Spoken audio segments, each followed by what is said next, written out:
11/6/19.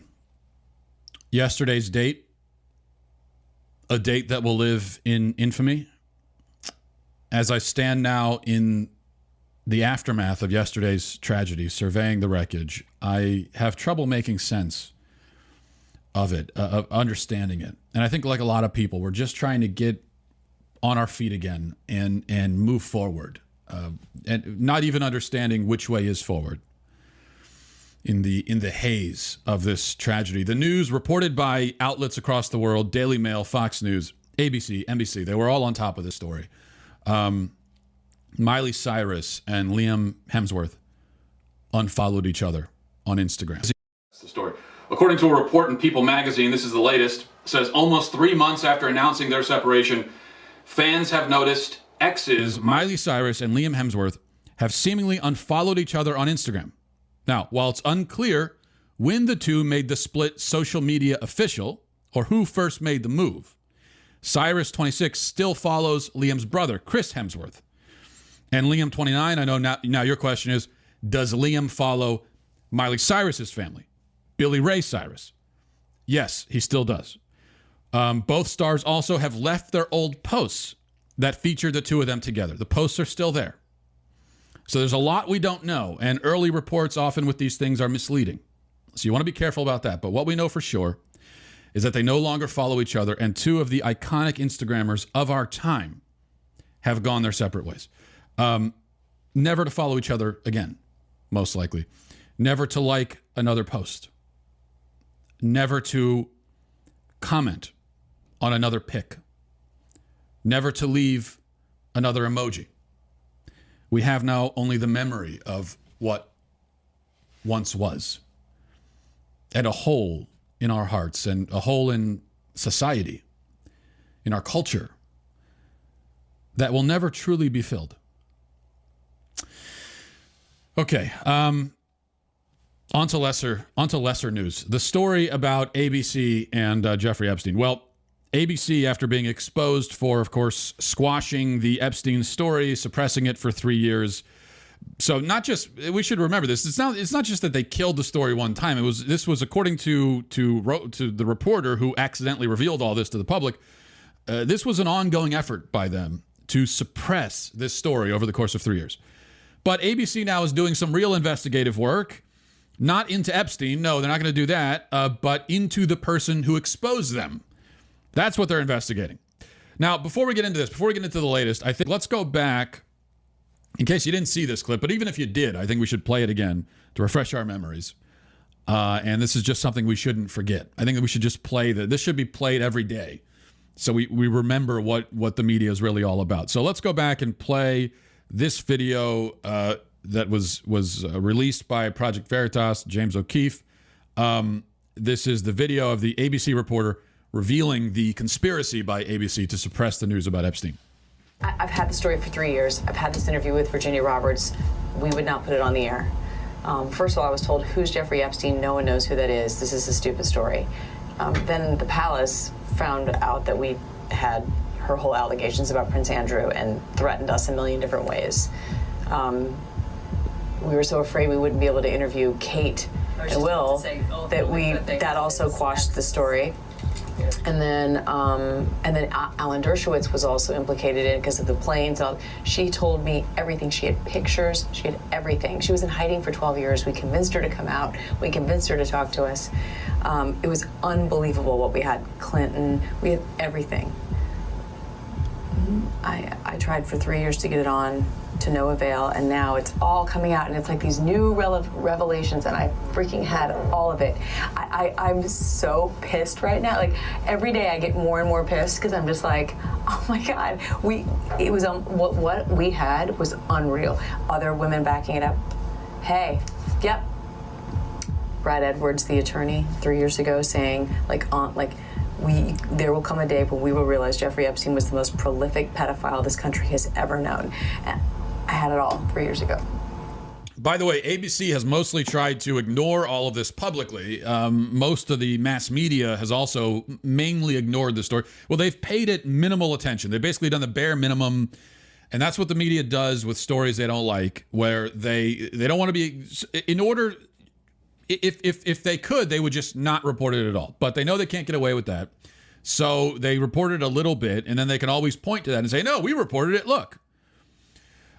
Which is why the bias in media is often not what they report or how they report it. Well, there's bias there too, but it's often what they choose not to report or how they choose to stack their stories and which stories are in the lead and which ones are buried. That's where you find most of the, or at least the most sort of insidious forms of bias in media. But not only do we have media ignoring this story for the sake of ABC, but also in some cases actively running cover for them. Brian Stelter is the media reporter over at CNN. He's the media reporter. His job is to report on the media, to cover stories about the media. And yet this story broke, I think, what was it, on Monday? It was on Tuesday, I think. And it took him all day. He was tweeting about a bunch of other things, but it took him all day to even acknowledge that this story was going on.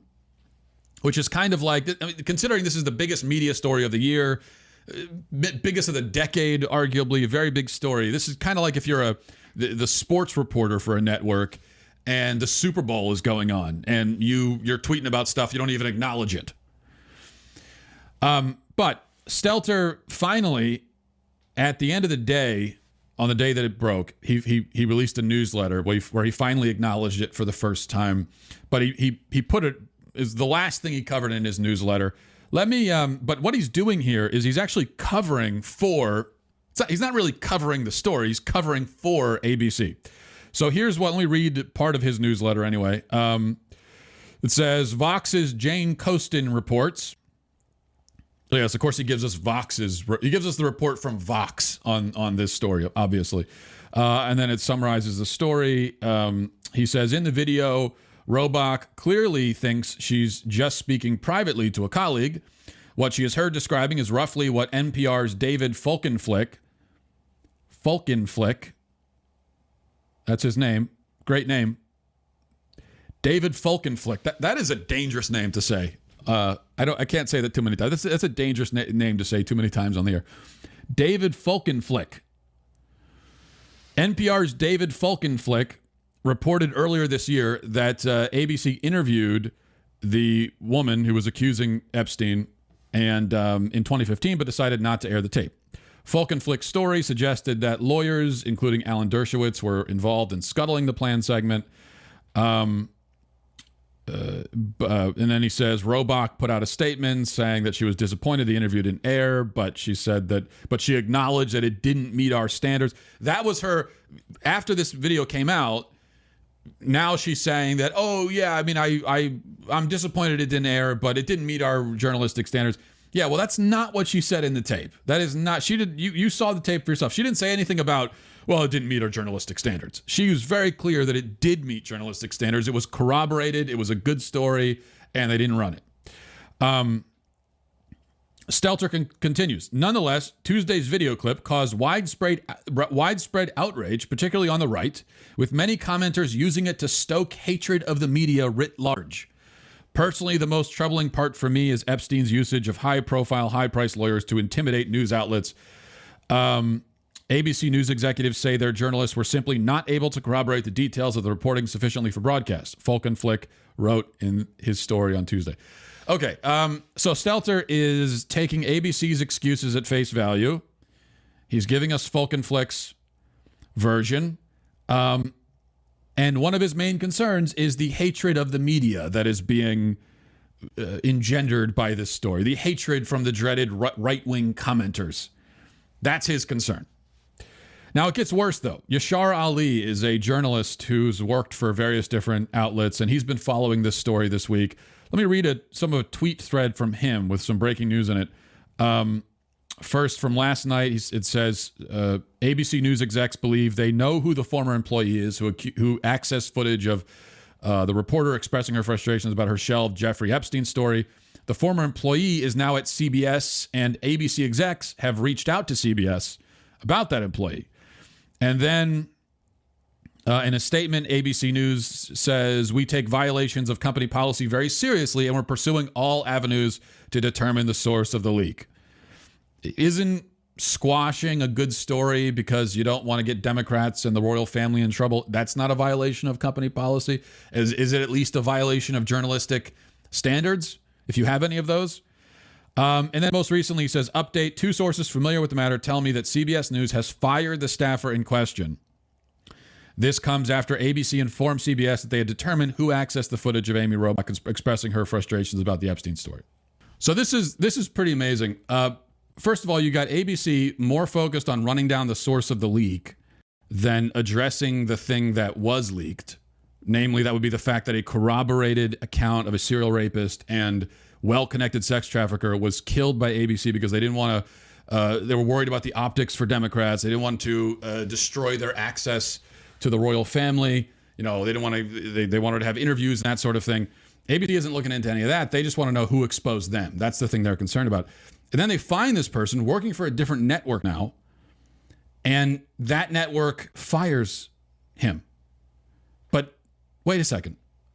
And to be clear, the network, so CBS fired one of their own staff for embarrassing a rival network.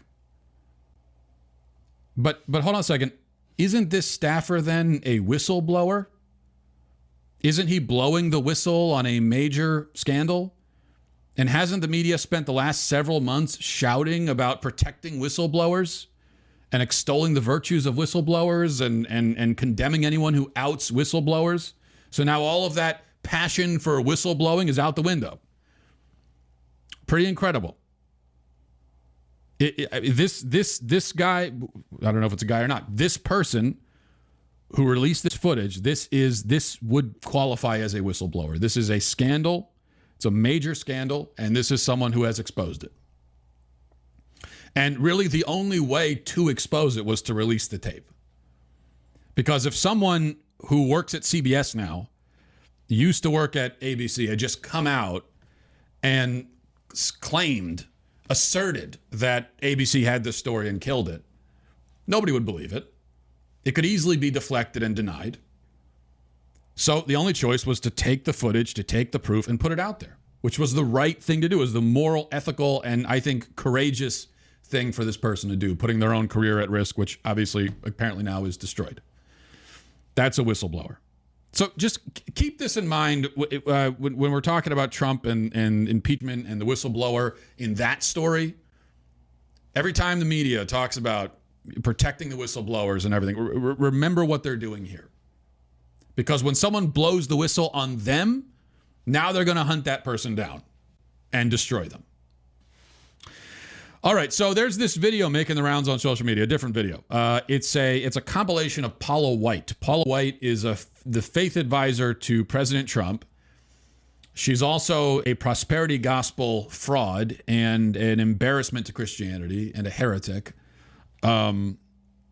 She's a pastor who's been married 3 times, makes millions of dollars, owns a private jet, I think, or used to own a private jet, lives in a mansion, preaches the most hideous mangling of the gospel that I have ever heard. And that is quite a statement these days. But the gospel that she preaches is disgusting. It's revolting what she's doing. So here's a little bit of the greatest hits compilation that's been circulating on social media. Wherever I go, God rules. When I walk on White House grounds, God walks on White House grounds. I had every right and authority to declare the White House as holy ground because I was standing there, and where I stand is holy.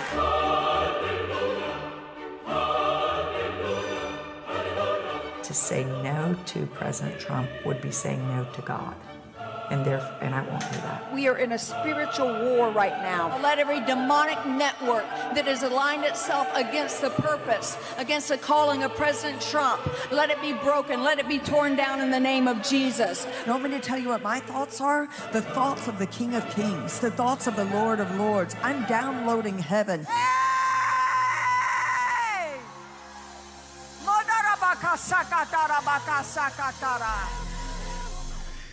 Okay, now the one thing I'll say in defense of Paula White, the one thing I'll say is that the bit where she says saying no to Trump is saying no to God, I believe what she's referring to there was her decision to work for Trump. She was saying that, I think the context was that she was saying that she felt called to work for President Trump. God was calling her to it, which he wasn't, by the way. I think we were pretty sure about that. I don't think God was calling a heretic to go into the White House and influence the president. But she was saying she felt called to it, so to say no to Trump would be saying no to her calling, thus saying no to God. So it's not quite as bad as it sounds, but it's still an awful and troubling way for a so-called pastor to phrase it. But the rest of it, though, is exactly what it sounds like. Where where she walks is holy ground. She has the power to sanctify any place she walks into because she's so righteous and holy. And you could store up favor in heaven by giving her money. God will bless you with material riches if you're a good Christian, and especially if you buy her books and you give her money. On and on. Paula White is an absolute charlatan. She exploits people for money. She preaches a false gospel, and she makes millions on it. It really boggles my mind that people would go to a church, a quote-unquote church, massive scare quotes around that. I think what's the name of her church? Well, she left her church. She stepped down from her church, and I think her kid now is the lead pastor or something. I read what the name of this so-called church is. It's I want to say, is it City of Destiny? I'm pretty sure that's the name of her church, something like that, City of Destiny or something. Anyway, it's in one sense kind of mind-boggling that people would go to a place like this and sit and listen to this obvious fraud bragging about herself, which is so much of her again, scare quotes, ministry is focused on her and how great she is. Quite a ministry there. But this unfortunately, this wolf in sheep's clothing has been elevated to a prominent position by the president, who made her into a faith advisor. And that's what makes it all the more important for us to denounce what she is doing and to make it very clear that this is not Christianity. This kind of thing is so damaging.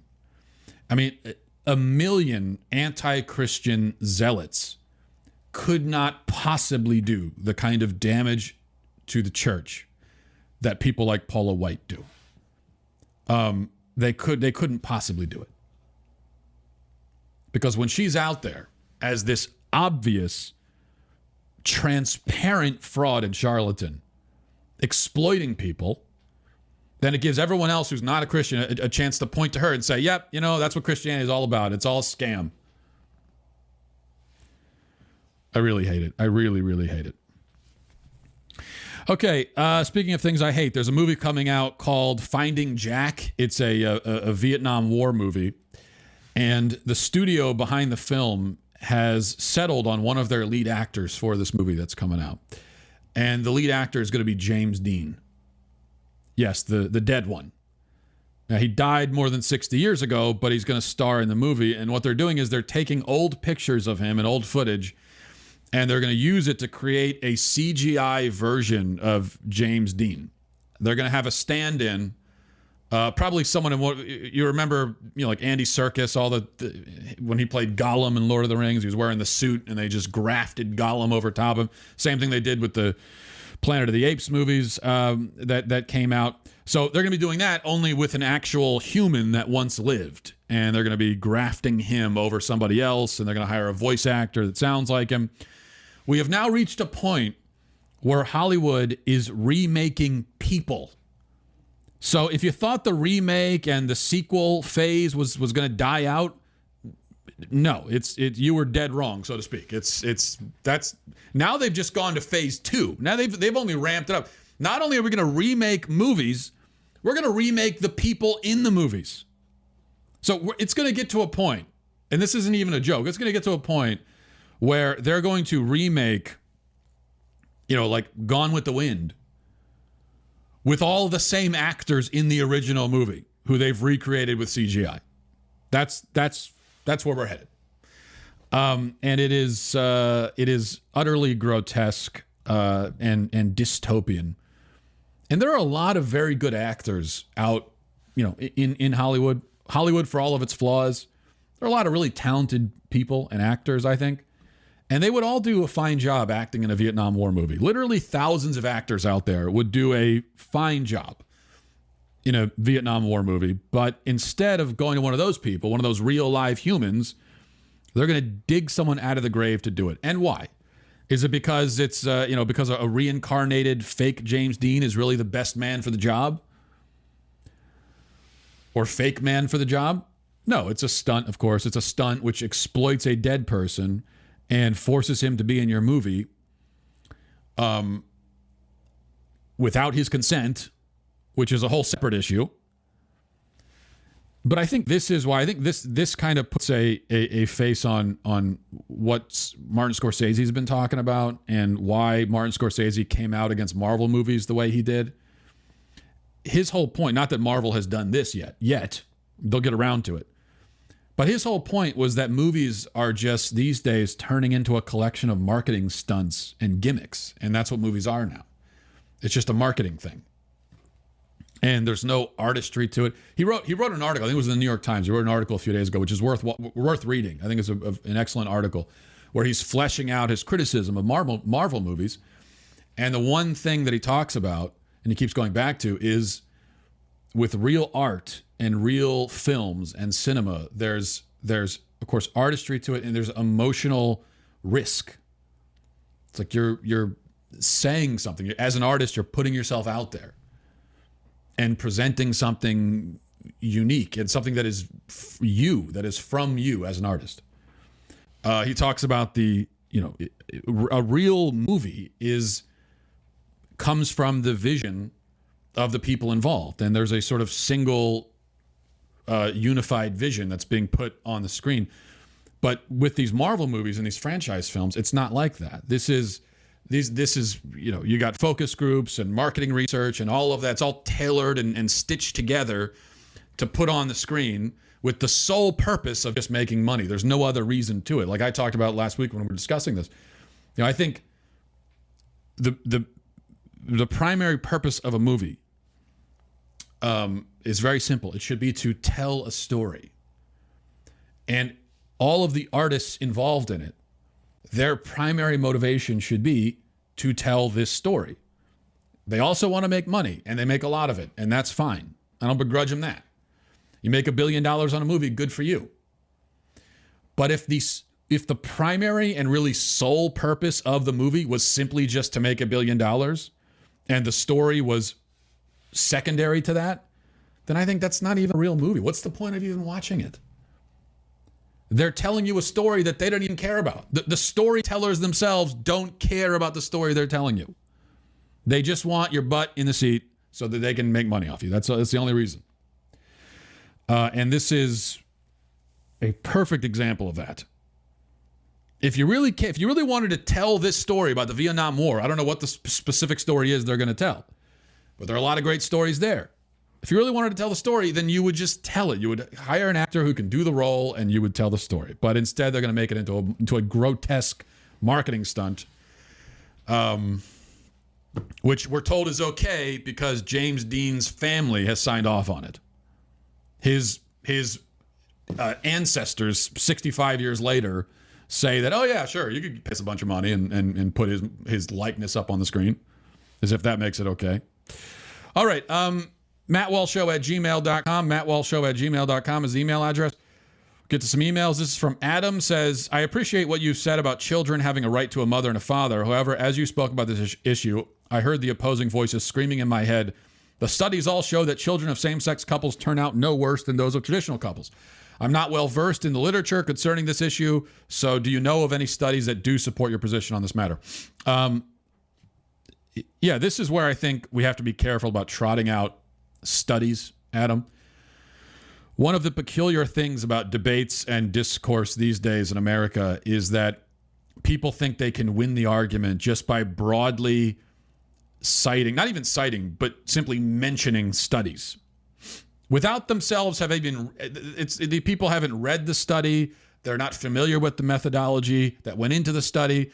They think if they can just say, oh, studies have shown this, and maybe provide a link to a study or a news article about a study, having not even read the news article, much less the study itself. This is how debates work these days, where it's a contest of who can compile the most studies that might vaguely sort of vindicate your position, but you don't even know because you haven't read them. So, yes, I'm familiar with the claim that out of the 70 or 80 studies that have been done on children who are raised in same-sex households, the claim is that all but a handful have found that the kids turn out fine. Now, I haven't read all 80 studies, okay? And I doubt that anyone has. But from the outset, before I even get into any of these studies specifically, which I will in a second, from the outset, my BS detector is going haywire. And I'll tell you why. Before even looking at the studies, I am extremely skeptical because, first of all, same-sex adoption has not been a widespread phenomenon for very long. So if we want to know how children turned out with same-sex parents, we would need to look at people who are now over the age of 18, were raised by same-sex parents, that's over, and now we can look at how they turned out. The problem is that there just aren't that many people over the age of 18 who have been raised by same-sex parents because it was certainly not very common 18 years ago. And it's still not very common, though it's more common. Now, 20 years from now, I think you'll probably have a pretty large sample size, for better or worse. But as it stands right now, if you want to know how do kids turn out being raised that way, it's going to be really difficult to find a study that can give you relevant results because there isn't much of a sample size to choose from. Also, I'm wondering, again, before even looking, I'm wondering, how are these studies conducted? Who are they asking? Are they asking the parents themselves about how their kids are doing? And if so, are these blind studies? Do the people involved know that this is a study about the effectiveness of same-sex parenting? And if they do, wouldn't that wildly skew the data? If they know, if you're a same-sex parent and you know that someone is doing a study about how effective same-sex parenting is, aren't you going to be really biased in how you respond to the questions? And also, do these studies have a control group? Do we have another group that we're comparing it to? Are these studies looking at a representative cross-section of parents in all different socioeconomic conditions? There are a lot of questions to consider here. So whenever someone talks about studies, whatever the subject is, your immediate question should be, what was the methodology? How did the researchers arrive at this conclusion? Just because something is called a study doesn't automatically mean that its findings are compelling or even legitimate. So let's take a look here. I'm going to give you two examples. If you Google same-sex adoption studies, which is what everyone does on this, and this is how they come up with, and they find, 80 studies have been done. Well, I Googled it too. But I took the extra step of actually reading what some of these studies have to say.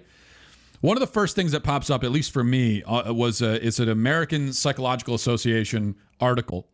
So that sounds pretty science-y and legitimate, right? So on the APA.org website, there's a headline that says, adopted children thrive in same-sex households, study shows. Okay, so you've got the APA saying that there's a study that shows children thrive with same-sex parents. Now, let's read the article, okay?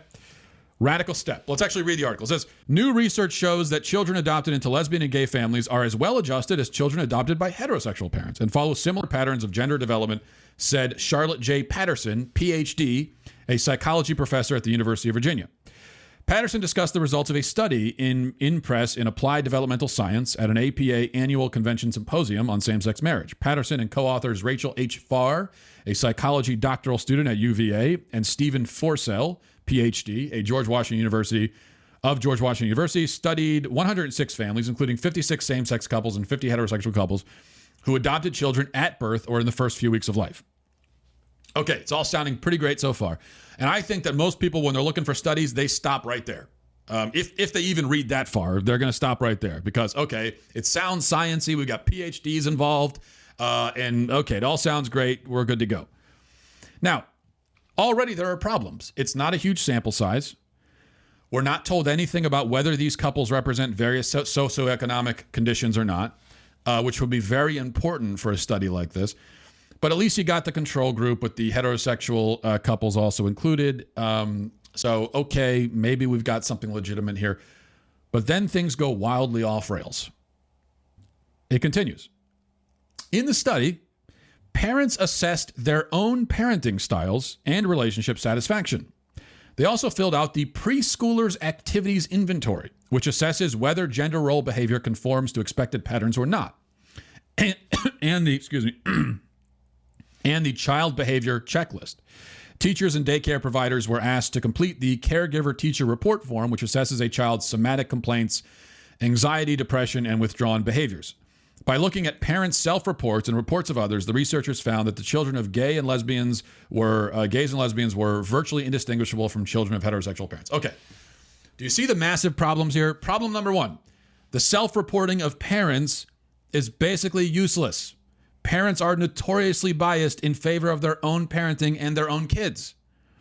Problem two, we're not told whether the parents and the teachers knew what the study was about. Did the teachers filling out the survey know what was going on? And if so, wouldn't that give them an ideological incentive to be more generous in the answers that they provide? Problem number three, if these are preschool teachers filling this thing out, are they really around the child enough to make reliable assessments about the child's well-being? If a teacher says that a child seems fine as far as they can tell, does that mean the child is actually fine? Would you take that as definitive?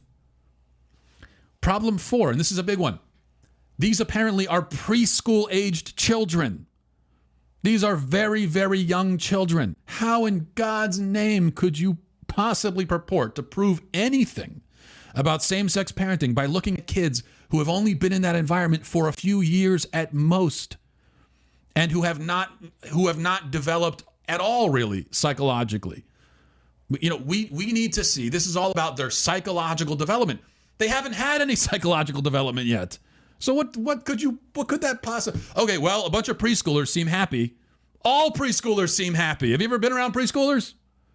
Tells you nothing.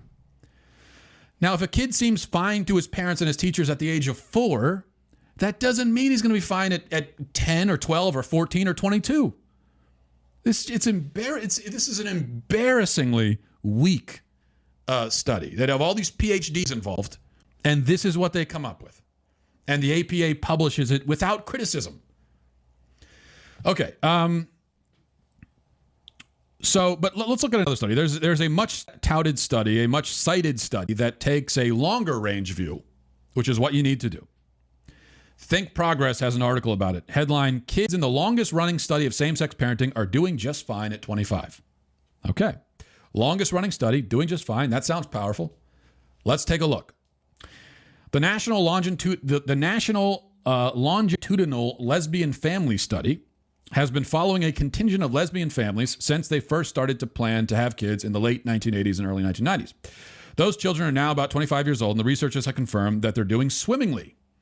Compared to their peers who were not raised by same-sex couples, researchers found no significant differences with respect to adaptive functioning, behavioral or emotional problems, scores on mental health diagnostic scales, or the percentage of participants with a score in the borderline of clinical range. In short, the longest running study of same-sex parenting found that kids raised by same-sex couples turn out pretty much the same as everybody else. Okay. Major problems here. In fact, this study is garbage. This study is useless. I'll put it that way. And I had to look around a little bit to do some more research about this research to get all the facts. First of all, the people conducting the study are not objective researchers. These are activists with an ideological agenda. And this study is funded by people with an ideological agenda. They are out to prove that same-sex parenting is fine. They actively want to reach that conclusion. Now, if you go into a study rooting for a certain conclusion, that doesn't necessarily mean your conclusions are wrong, but it does make your entire methodology and everything suspect, because that is not the scientific and legitimate way to go about these things. You're not supposed to want a certain result. You're supposed to just, what you're supposed to want as a researcher is to find out what the result is. It is obviously an issue when the people conducting a study strongly favor one conclusion over another. Second problem. This is not a random or representative sample. They only studied lesbian parents. There are no men in the study. And the participants are mostly upper middle class, employed, college educated, basically well off. Third problem. The participants all know that they're involved in a long-term study to prove that same-sex parenting is good. Their participants were, in fact, eager to participate in a study like that. And wouldn't you know it, all of these politically engaged, well-off lesbian women, when asked, will tell you that lesbian women do a great job parenting kids. Wow. I mean, isn't that shocking? Fourth problem. The study contradicts almost everything we know about child development. For example, the study found that these lesbian relationships broke up at a pretty high rate, a higher rate than in the national average. But amazingly, it also found that the breakup of these homes had no effect on the kids. They all turned out fine, which contradicts almost all research, not to mention common sense. Which tells us that kids in broken homes are at a disadvantage.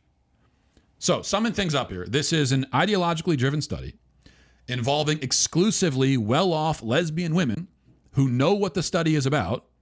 There is no control group. There is no economic diversity represented in the sample.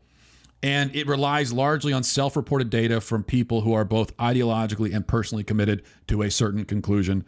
So this, again, is just embarrassing. And I would suspect, having not looked at all 80 studies, I would suspect that most of them probably have one or all of the problems represented by the two studies that I just shared with you. And those two studies are not cherry-picked. These are the ones that are often cited the most, considered, the most legitimate, and so on. All right, let's move on. There was one other thing I wanted to... This is from Jeff. Says, hi, Matt. Caught the stream of your talk the other night. I thought your speech was one of the best I've ever heard, honestly. I thought you handled the Q&A very well, but I did have a question about one of your answers. Someone asked you if society has an anti-white bias, and you said no. That seems to contradict your past statements. Did you just say that because you didn't want to give any more ammunition to the idiots asking questions? I understand if so, but I was confused by your response. Yeah, fair question. Yeah, I was asked, I believe that was the exact phrasing, was does society have an anti-white bias? Pretty sure that was, I have to go back and look, but I think that was how it was phrased. My actual answer was, no, I think the bias is based more on ideology. And I stand by that. I don't think society in general is set up to, keep the white man down. I think that if you're a white person in our society, you can do quite well, obviously, and encounter very little resistance or discrimination if you toe the ideological line. So a liberal, especially an upper middle class, urban white liberal, I think will have to deal with very little bias and will live a very privileged existence. Now, if he's a conservative Christian, that's a different story. If he's blue collar, if he's from a low income area, particularly in the South, and so on, then there will be more of a societal bias. Also, remember something. I've talked many times about the victim hierarchy in society, with, of course, the irony being that people who are the most who are most considered to be victims actually have the most privilege and have the most sort of social capital that supposed victimhood affords them. Well, at the top of that hierarchy, as I have literally drawn and for you in the past, at the very top are LGBT. And they're at the top of the victim hierarchy in society.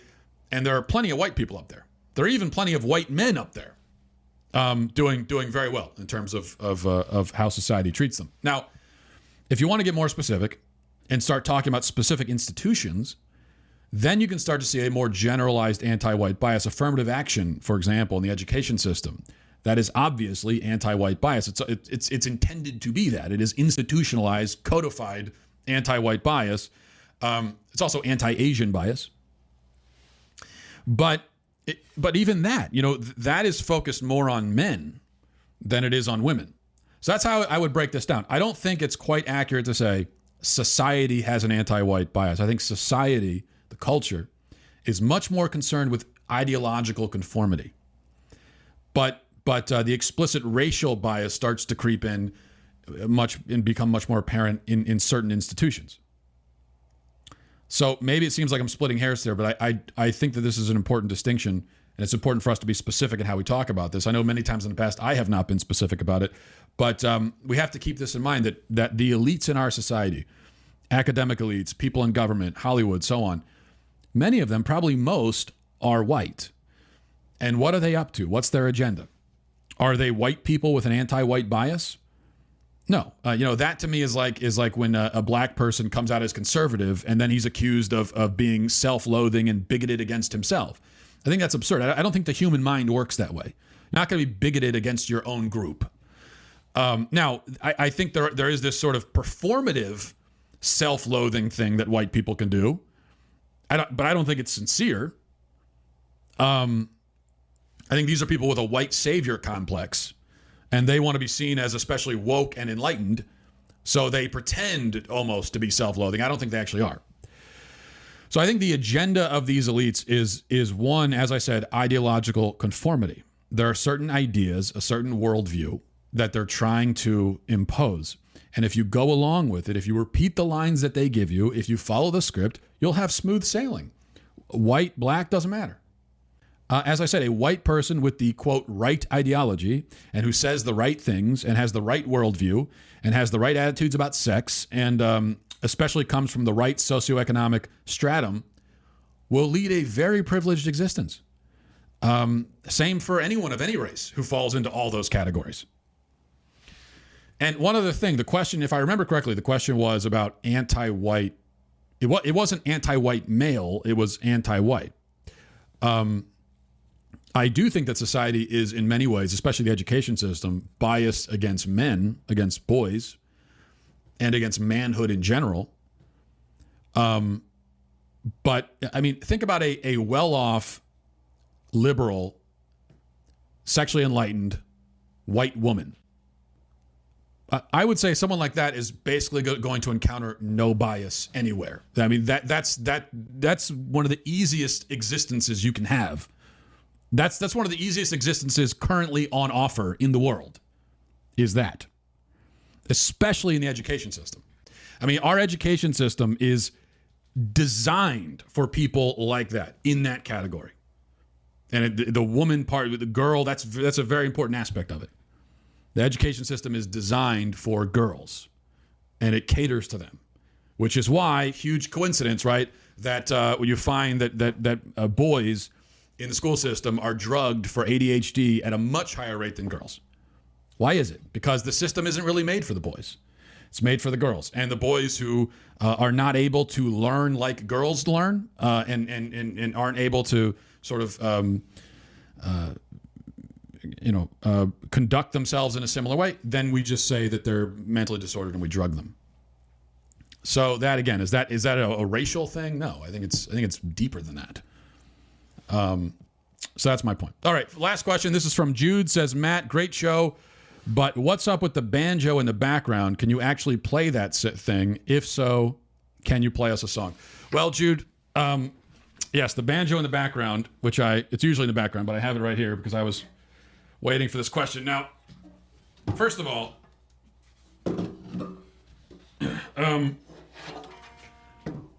why would you even ask me if I can play it? Do you really think that I would have a banjo on display in my office that I can't play? I mean, what kind of poser do you think I am?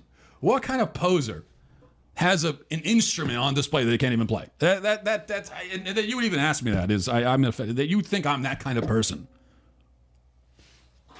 I mean, goodness. No, in fact, I can play the banjo. I play it every night for my family. They all gather around, and I play a tune on the banjo. We call it Banjo Hour. All the kids are excited. Every night there's when is Banjo Hour? It's a whole hour of banjo. It's kind of maybe a little bit excessive. Anyway, can I play you a song? Yes, I can. I will. Let me get this bad boy tuned up here. You always got to tune your instruments before you. Just got to get it all tuned up, ready to go. Now, this is an original composition that I'm going to play for you here. You weren't expecting a musical interlude for this show, but here it is. Okay. Going to start playing this song.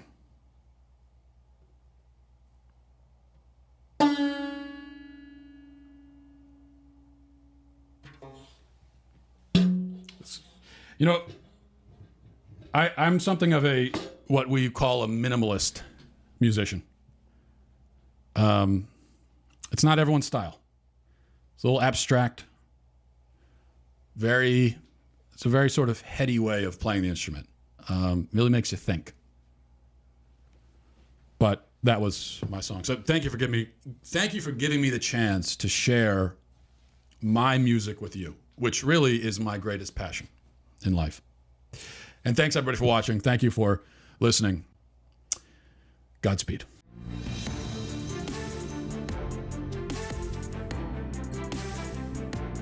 The Matt Walsh Show is produced by Sean Hampton, executive producer Jeremy Boring, senior producer Jonathan Hay, supervising producer Mathis Glover, supervising producer Robert Sterling, technical producer Austin Stevens, editor Donovan Fowler, audio mixer Mike Coromina.